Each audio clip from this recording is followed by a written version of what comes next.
देवास के ऐसे स्थान पर हम लोग हैं और उसका संदर्भ के लिए पहला प्रतियोगिता अभियान के तहत ही लोग एक स्पेशल शूट के लिए निकले हैं। और देवास का एक ऐसा स्थान है जहाँ पर देवास ही नहीं मध्य प्रदेश के अलग अलग हिस्सों से मरीज पहुँचते हैं और स्वस्थ हो रहे हैं। ये अपने आप में देवास के लिए एक बड़ी उपलब्धि है।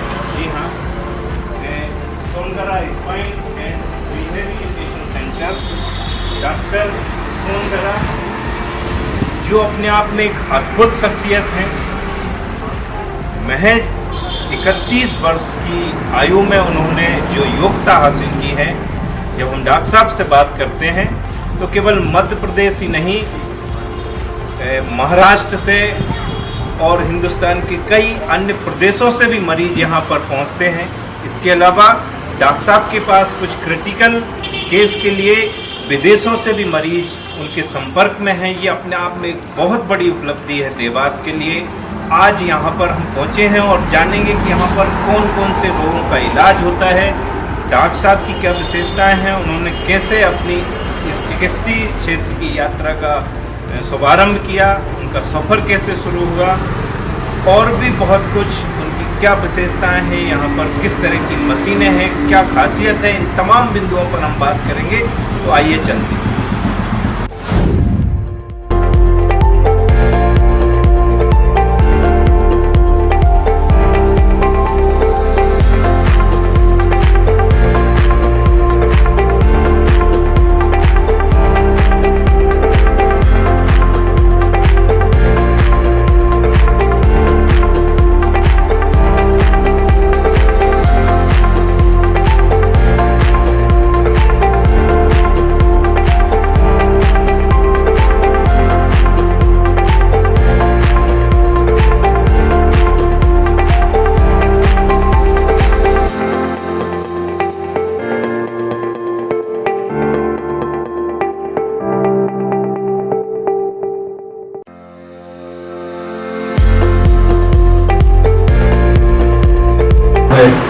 आपका नाम बता दीजिए। डॉक्टर प्रनीशा श्रीवास्तव। प्रनीशा मैम, ये बताइए कि ये जो मशीन है ये इसका क्या उपयोग है?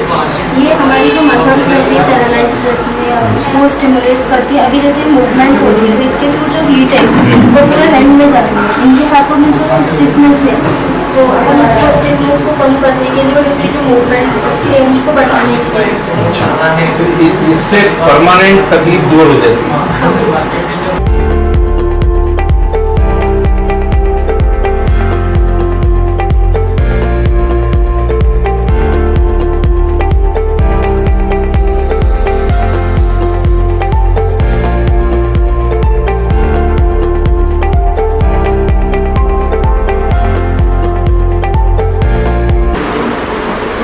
कुलदीप दुबे, फिजियोथेरेपिस्ट।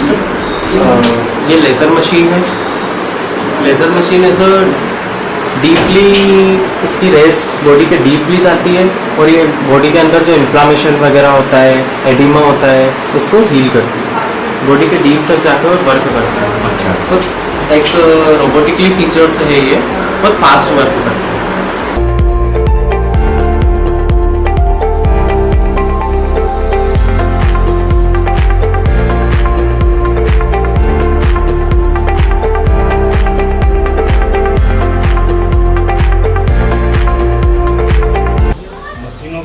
जानकारी ले रहे हैं, यहाँ जो मरीज हैं उनसे भी बातचीत कर रहे हैं कि धीरे धीरे किस तरह उनके स्वास्थ्य में सुधार हो रहा है। एक और हमारे युवा साथी हैं। सर, आपका क्या नाम है? क्या तकलीफ है? क्या अभी कब से आ रहा है आपको? लोकल देवास की, ग्वालियर से आप यहाँ आए हुए हैं और यहाँ रुककर इलाज करा रहे हैं। कितना आप रिलैक्स से पहले से? रिलैक्स,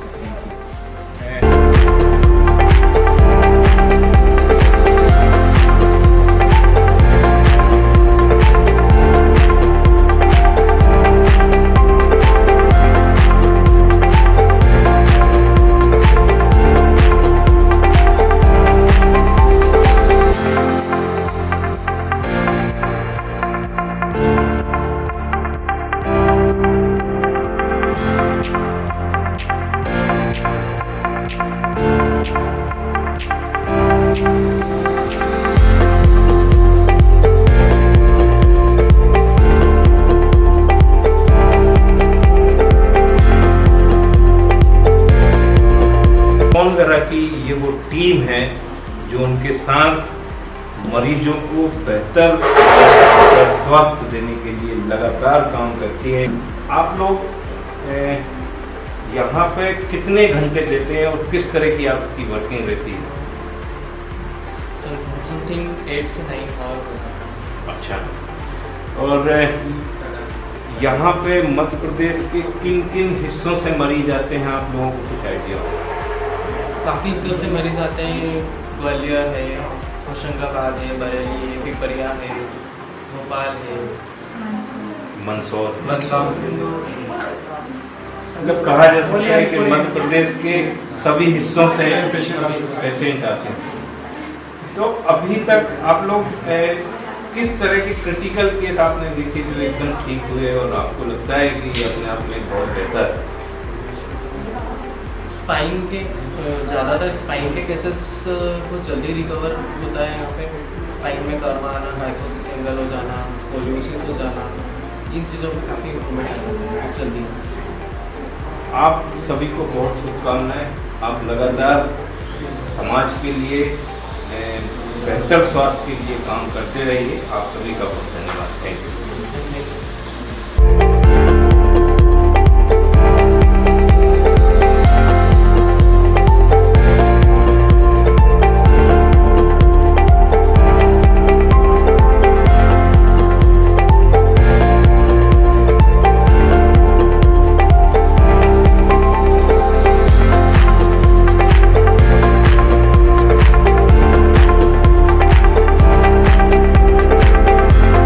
थाली यंत्र ये क्या है और इसका क्या उपयोग?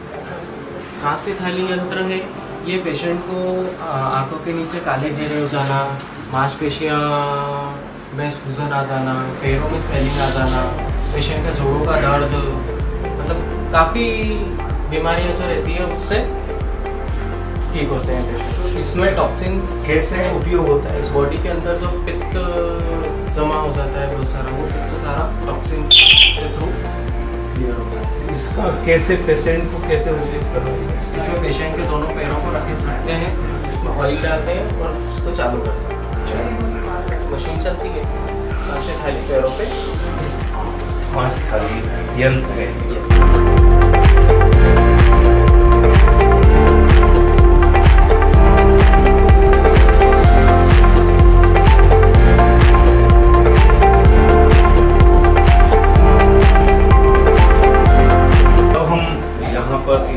विशेषज्ञ डॉक्टर हैं, उनसे बात करेंगे। मैम, आपका पूरा नाम क्या है? मैं डॉक्टर दीपाली साहब। मैम, आपका एजुकेशन? मैंने BNYS किया है, नेचुरोपैथी एंड योगिक साइंस। मुझे इंटरनेशनल बुक ऑफ रिकॉर्ड भी मिला है योगा में, और मैं साइकोलॉजिकल काउंसलर भी रह चुकी हूँ। और प्लस मैं यहाँ पर मैं करीब 4 साल से सर के साथ में हूँ। क्या बात है। तो यहाँ पे आप क्या क्या देखते हैं? यहाँ पर पूरे पेशेंट का जो ट्रीटमेंट रहता है, पेशेंट को समझाना, प्लस में उनकी एक्टिविटीज़ सारी चीज़ें देखना। उसके बाद में जो डाइट हम जो देते हैं पेशेंट को, वो भी डाइट भी मैं ही देती हूँ यहाँ से पेशेंट को। और उसके बाद में जो ट्रीटमेंट है, जो थेरेपीज़ हैं, जो हमको लगाना रहता है, आगे का जो ट्रीटमेंट है, सारी चीज़ें मैं देती हूँ। मतलब तीनों सेंटर पे जो मरीज आते हैं वो सब का ऑब्जर्वेशन, सबकी रिपोर्ट देखना और फिर डॉक्टर साहब तक पहुँचाना, फिर उनसे डिस्कस करना, ये मेन रोल है आपका। इसके अलावा योग को लेके यहाँ कुछ हम यहाँ पर एक्चुअली योगा भी स्टार्ट करने वाले हैं। अभी न्यू सेंटर है, तो हमने यही सोचा है कि यहाँ पर जितने भी बुजुर्ग हैं तो उनको एक योगा मिले, जो कि बहुत ज़्यादा ज़रूरी है। एंटी ग्रेविटी योगा है जो अभी तक किसी ने सुना नहीं होता है यहाँ पर, उसमें मुझे इंटरनेशनल बुक ऑफ रिकॉर्ड मिला है। तो हमने सोचा है कि हम यहाँ पर शुरू करें एंटी ग्रेविटी योगा। वो किस तरह से? अलग प्रकृति होती है, उसमें एक अलग चीज़ें होती हैं। अच्छा, और एक और आप कुछ बता रहे थे प्राकृतिक चिकित्सा को लेकर? जी, प्राकृतिक चिकित्सा एक्चुअली नेचुरोपैथी सेंटर भी है हमारा, जिसमें हम हाइड्रोथेरेपी होता है, एक पंचकर्म होता है, उसके द्वारा हम ट्रीटमेंट करते हैं। क्या बात है। तो लगभग सभी को केंद्रित करते हुए, सभी को केंद्रित करके हम टोटली पेशेंट को ठीक करके पेशेंट को ठीक करने के लिए भी काम कर रहे हैं और भविष्य में कोई बीमार ना हो, इसको लेके भी आपका कॉन्सेप्ट है। तो आपको बहुत शुभकामनाएं।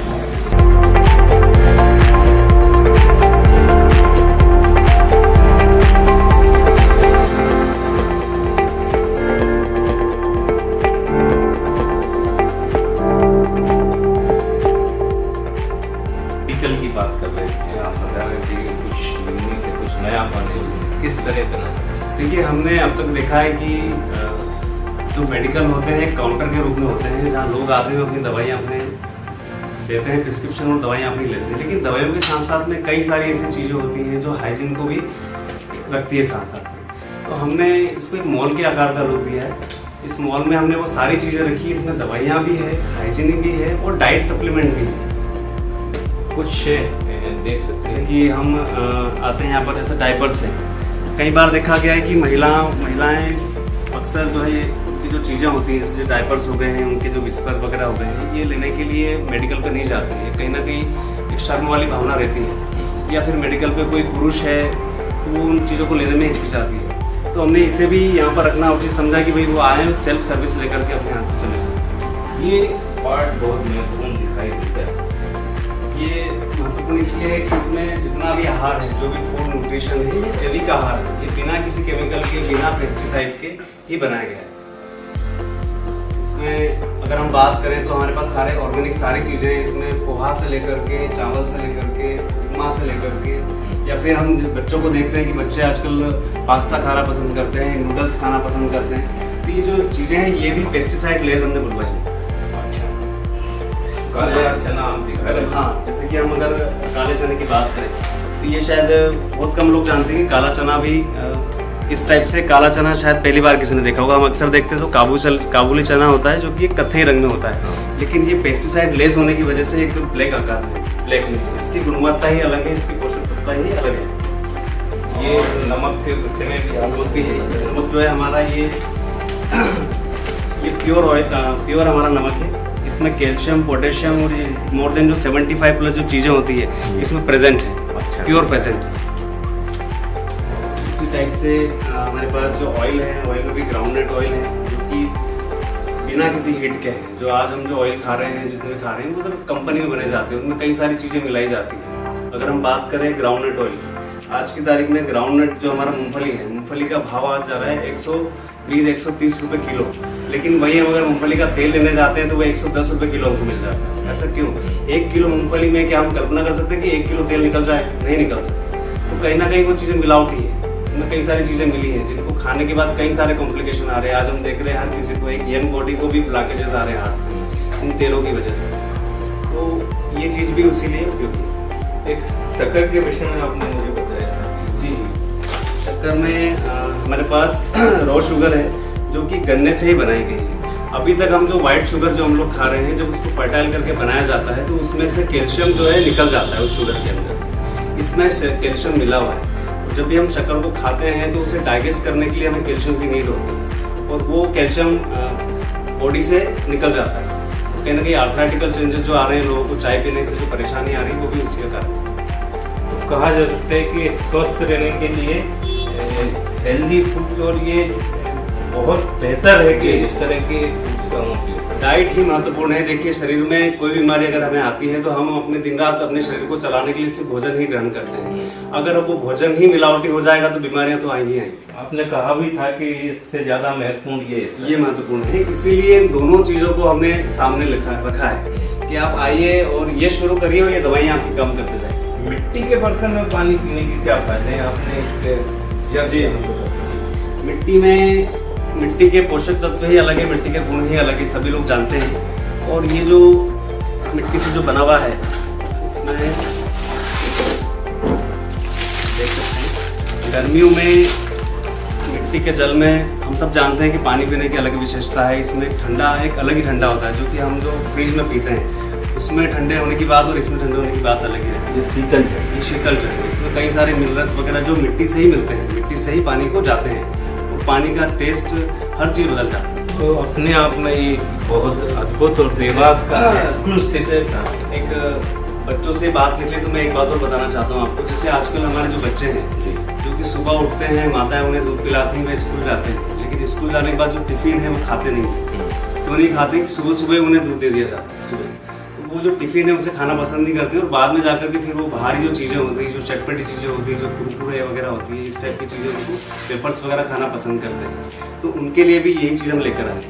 ये पार्ट इसलिए ज़रूरी है कि जो जन्म से ही बच्चों को बीमारियाँ आना शुरू हो रही है आजकल, उनको हम देख रहे हैं कि 4-4, 5-5 साल के बच्चे उन्हें चश्मे लग रहे हैं। भाई अभी तो वो बनना शुरू हुए हैं, उनके अभी तो उनके अंदर सेल बन रही है, लेकिन अभी से ये चीज़ें क्यों हो रही हैं? तो बच्चों की हेल्थ भी बहुत ज़रूरी है, बच्चों की हेल्थ भी बहुत ज़रूरी है। और इस पूरे कॉन्सेप्ट में डॉक्टर साहब, जहाँ तक मैं समझ पा रहा हूँ कि आपने मरीजों के लिए तो तमाम सुविधाएं हैं, लेकिन व्यक्ति रोगी हो ही ना, रोग से दूर रहे, इसको लेके भी कॉन्सेप्ट है। इसको लेकर भी है, हम चाहते हैं कि वो अपना डॉक्टर स्वयं बने, अपने शरीर को पहचाने। सिस्टम को लेके कोई एक विशेष रिपोर्ट है इसके विषय में? ये नर्वस सिस्टम का पूरी जानकारी है, इसमें हम देख सकते हैं कि किस चक्र के द्वारा हमारी कौन सी एनर्जी हमारे शरीर में काम कर रही है। तो मरीज इन चीज़ों को देखते हुए घर पर भी मेडिटेशन के माध्यम से भी समझ सकते हैं कि भाई मुझे इस प्रकार की बीमारी है, तो मेरा कौन सा चक्र वीक है, उसके ऊपर भी वो काम कर सकते हैं, तो ऊर्जा उस बीमारी के ऊपर कार्य करती है। इन्फॉर्म ह्यूमन में आप सभी दर्शकों का बहुत स्वागत है। और जिस तरह से हम बातचीत कर रहे थे बाहर, डॉक्टर महेंद्र सिंह सोनगरा, महेंद्र सिंह चौहान एक अद्भुत व्यक्तित्व है, और यदि इस तरह से भी कहा जाए कि एक आध्यात्मिक व्यक्तित्व, डॉक्टर साहब की जो योग्यताएं हैं, जब हम उनसे बहुत सारे विषयों पर बात करते हैं, वो उन्होंने एक बोर्ड बाहर लगा रखा है जिसमें ढेर सारी ऐसी बीमारियां हैं जिनको यहाँ पर बिना ऑपरेशन किए जा सकता है। ये तो उनका मेन जो उनकी कार्यशैली में शामिल है। लेकिन जब हम उनके विषयों में उनके आध्यात्मिक पक्ष को देखते हैं, वो चक्रों पर भी काम कर रहे हैं, वो योग पर भी काम कर रहे हैं, वो बेहतर स्वास्थ्य के लिए कई सारे ऐसे ऑर्गेनिक फूड हैं, उस पर उनकी प्लानिंग है, एक बड़ा उनका कॉन्सेप्ट है। वैज्ञानिक तरीके से शरीर पर योग की क्या प्रभाव हैं उस पर भी रिसर्च जारी है। ऐसे ढेर सारी बातचीत में जब निकल के आती हैं कि मध्य प्रदेश ही नहीं, महाराष्ट्र ही नहीं, विदेश से भी मरीज उनके संपर्क में है और कई लाभान्वित हुए हैं। ये एक संयोग है कि आज हम सब विषयों पर बात करेंगे। डॉक्टर साहब, आपका बहुत स्वागत है। और इन सब विषयों पर बात करने के पहले मैं आपके निजी जीवन पे पहले जानना चाहता हूँ कि मूलतः आप कहाँ से? मूलतः हम राजगढ़ देवरा जो जिला है हमारा, जीरापुर तहसील के पास हमारे गाँव है झाड़ू डरना, तो वहीं से 30 वर्ष पहले हमारे पिताजी यहाँ देवास में आ गए थे, जो कि किर्लोस्कर में आज भी कार्यरत है। उसके बाद हमारी जो शिक्षा है वो यहीं पर हुई, 10th क्लास यहीं पर हुआ। उसके बाद हम आगे शिक्षा के लिए सीहोर गए, सीहोर के बाद हम भोपाल गए, भोपाल से फिर हम दिल्ली गए, दिल्ली के बाद फिर हम मुंबई भी गए। ऐसे डिफरेंट जगह पर जाकर के कई सारे चीज़ों में बैचलर होने के बाद, BMS होने के बाद, बैचलर करने के बाद कई सारी चीज़ों में डिप्लोमे किए। जैसे एक्यूपंक्चर में डिप्लोमा हुआ है, एक्यूप्रेशर में हुआ है, और नेचुरोपैथी में हुआ है, और फिजियोथेरेपी में हुआ है। ये क्षेत्र ही आपने क्यों चुना, कैसे इसकी शुरुआत ऐसी हुई कि जब मैं दिल्ली पहुंचा, मैं दिल्ली में सर गंगाराम हॉस्पिटल में ICU में भी रहा। जब मैं वहाँ गया तो मैंने एक पेशेंट को, वहाँ पर स्पाइनल कॉर्ड इंजरी का एक पेशेंट था, इंजरी की वजह से उसका ऑपरेशन हुआ। ऑपरेशन होने के बाद उस पेशेंट को मैंने जब 1 माह पश्चात फिर देखा वहीं पर रिहैब में, तो जब वो पेशेंट ऑपरेशन से पहले आया था तो वो चलकर आया, उस डिसीज में भी वो चल रहा था, चल फिर रहा था। फिर डॉक्टर द्वारा निर्णय लिया कि भाई इस डिसीज का हमें ऑपरेशन करना पड़ेगा। ऑपरेशन के बाद उसके दोनों पैर काम नहीं करे।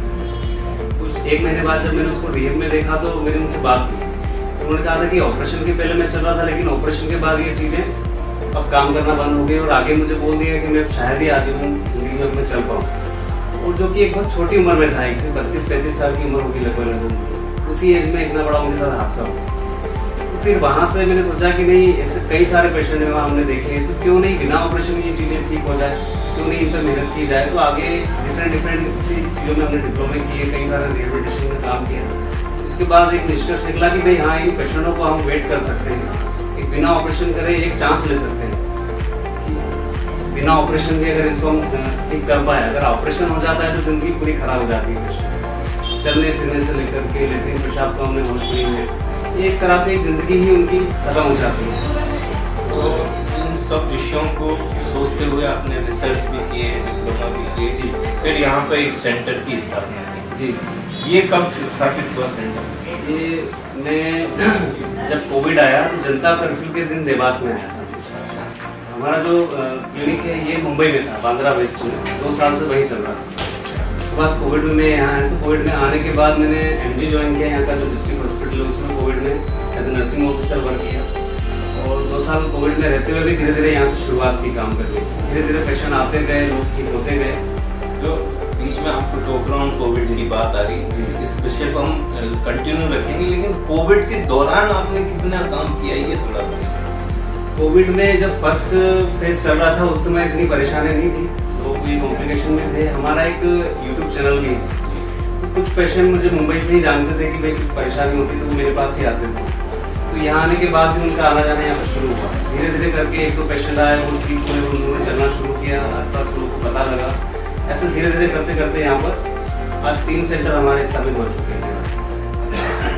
एक यहाँ पर है, एक बीमा रोड पर है, मुखर्जी नगर में है, 2 सेंटर हमारे रानी बाग में है, एक सेंटर हमारा डायग्नोस्टिक में है। उसकी भी अपनी ही एक विशेषता है। देवास का पहला स्कैनोग्राम एक्सरे मशीन हमारे यहाँ पर है, देवास की पहली मशीन, जिसमें कि हम पूरा बोल स्पाइन, बोल बॉडी को एक साथ स्कैनोग्राम में कवर कर सकते हैं और देख सकते हैं कि भाई डिस्क में कहाँ से परेशानी आ रही है बिना किसी MRI। तो देवास में अलग अलग 3 स्थानों पर सेंटर स्थापित करने के पीछे कुछ प्लानिंग है क्या?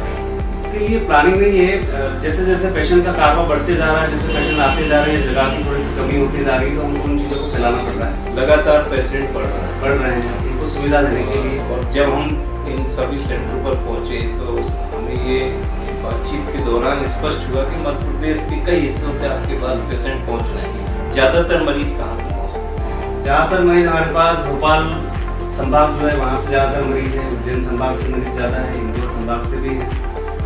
और मध्य प्रदेश नहीं, मध्य प्रदेश के आसपास जो राज्य है, जैसे महाराष्ट्र हो गया आपका, जो बालाघाट और छत्तीसगढ़ आ गया, वहाँ से कई सारे मरीज हैं। मुंबई से हमारे पास पेशेंट, मुंबई से आपने बताया था कुछ यूनिवर्सिटी से, वहाँ से भी हमारे पास पेशेंट है।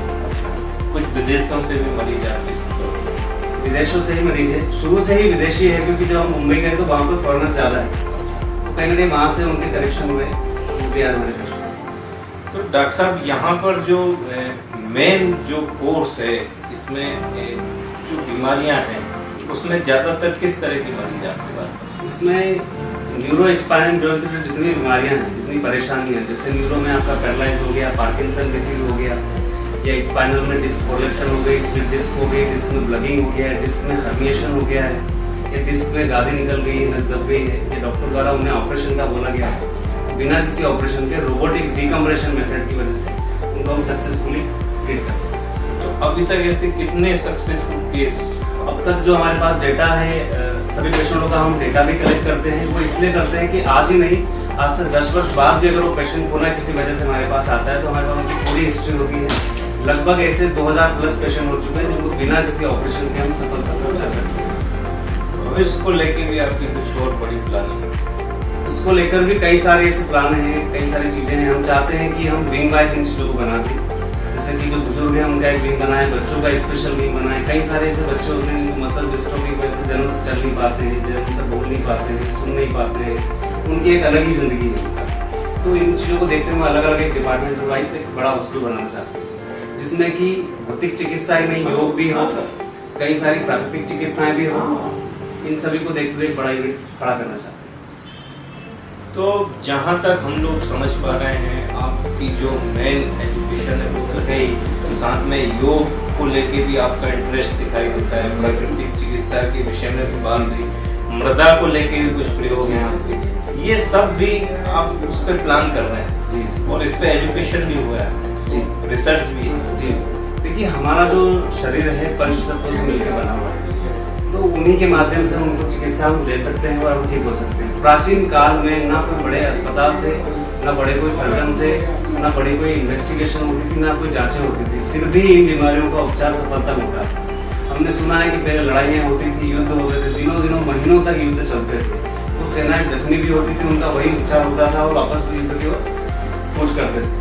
ये चिकित्सा है हमारी भारतीय चिकित्सा ही है। ये हमारी सनातन चिकित्सा भी है, ये भारतीय चिकित्सा भी है। तो कहीं ना कहीं आज की तारीख में हम देखना चाहते हैं कि हर जगह ऑपरेशन हो रहे हैं, हर जगह लोग स्टेरॉइड्स पे जा रहे हैं, लोग पेन किलर्स पे जा रहे हैं, इंजेक्शन खाना पसंद करते हैं, इंजेक्शन लेना पसंद करते हैं या गोलियां खाना पसंद करते हैं। इनसे कई सारे दुष्परिणाम भी इन दवाइयों के हम देख रहे हैं कि 50-60 के बाद पेशेंटों की किडनी खराब हो गई, कोई लीवर खराब हो रही, सभी के लीवर्स में इशू है। तो ये जो चीज़ें हैं, हम जो आज की जो जीवन शैली है उसमें जो हम जो चीज़ें खा रहे हैं, जैसे कि हम पेस्टिसाइड बहुत खा रहे हैं। जो गेहूँ है आज का 1 बीघा खेती में गेहूं हमारा 4 से 5 कुंटल हो सकता है, लेकिन आज हम देख रहे हैं पेस्टिसाइड के माध्यम से किसान में 18 कुंटल 20 कुंटल गेहूं हो जाते हैं। अब हम देख रहे हैं कि पहले जो कैंसर था वो 100 में किसी को 1 होता था, 10 में से 2 लोगों को कैंसर होने लगा। तो ये जो पेस्टिसाइड है इसी की वजह से सारी चीज़ें बढ़ रही है। कहीं ना कहीं हड्डियों में हम देख रहे हैं कि आर्थराइटिकल जिंजर ज़्यादा आ रहे हैं, महिलाओं में आर्थराइटिकल जिंजर ज़्यादा आ रहे हैं। तो ये सब खान पान की वजह से इस और भी हम लोग काम कर रहे हैं। हमने एक स्पेशल मेडिकल बनाया है, इसको मॉल का आकार दिया है। वो देने का रीज़न ये रहा है कि लोग मेडिकल को दवाइयों को बंद करें और डाइट को अपनाना शुरू करें। हम उस पर बात करेंगे, लेकिन कई बार एक प्रश्न जब मैं आपसे मिल रहा हूँ मुझे एक बार जहन में एक प्रश्न आ रहा है, क्योंकि आप एकदम युवा हैं, 31 वर्ष या 30 रनिंग में हैं और 3 सेंटर का संचालन है, कई स्टेट से मरीज आ रहे हैं। इन सबके बीच में एक्स्ट्रा स्टडी के लिए आपके पास समय कम मिलता है, आप कितना वक्त काम कर रहे हैं?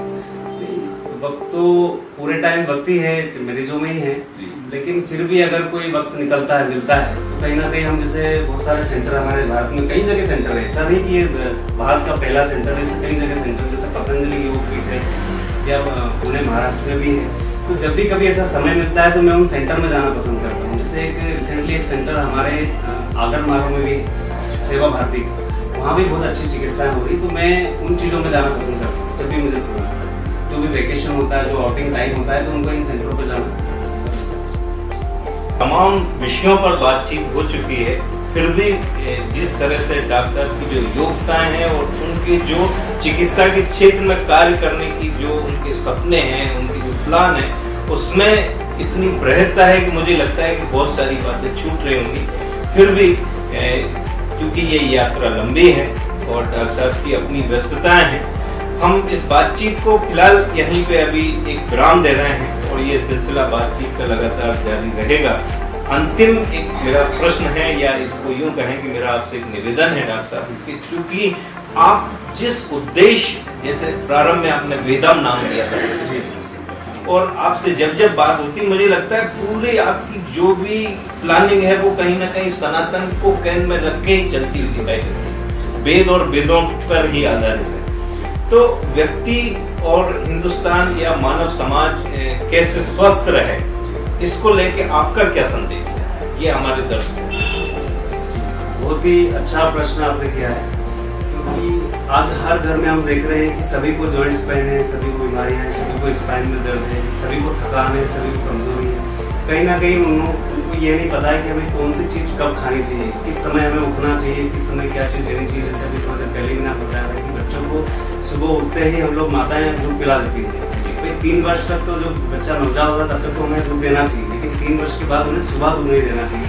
सुबह जैसे ही वे दूध पीते हैं तो दूध पीकर स्कूल जाते हैं, स्कूल जाने के बाद वे लंच तक नहीं करते हैं, क्योंकि दूध को जो पचाने के जो एंजाइम्स होते हैं वो रात्रि में सोते वक्त होते हैं। जब हम सोने की ओर जाते हैं तब उनको पचाने के एंजाइम्स होते हैं। तो सभी से मैं ये कहना चाहूँगा कि जो हमारी जो डाइट है, जो सप्लीमेंट्स हैं वो पेस्टिसाइड लेस हो और डाइट का हमारा एक समय हो, हमारे उठने बैठने का समय हो, या कहीं ना कहीं हमारी जो लाइफ स्टाइल है उसी को भी सुधारते जाएं, तो हम देखें कि सारी जो बीमारियां हैं वो हमें धीरे धीरे करके जाना शुरू हो जाएगी। तो ये बहुत महत्वपूर्ण संदेश है और ये डॉक्टर साहब अपने अनुभव और योग्यता के आधार पर ये कहते हैं कि जीवन शैली को सुधार लीजिए, खान पान और रहन सहन के तरीके यदि बेहतर रहेंगे तो स्वास्थ्य बेहतर बना रहेगा। यही हमारा अभियान है, पहला सुख निरोगी काया। इस लघु डॉक्यूमेंट्री में जो सबसे महत्वपूर्ण और देवास के लिए जो सबसे बड़ी बात है कि बहुत जल्दी डॉक्टर साहब सनातन को केंद्रित करते हुए एक ऐसा बड़ा सेंटर हेल्थ को लेकर आ रहे हैं जो देवास के लिए एक बड़ी उपलब्धि होगी। इस पूरे कॉन्सेप्ट की आपको अग्रिम शुभकामनाएं। आपका बहुत धन्यवाद।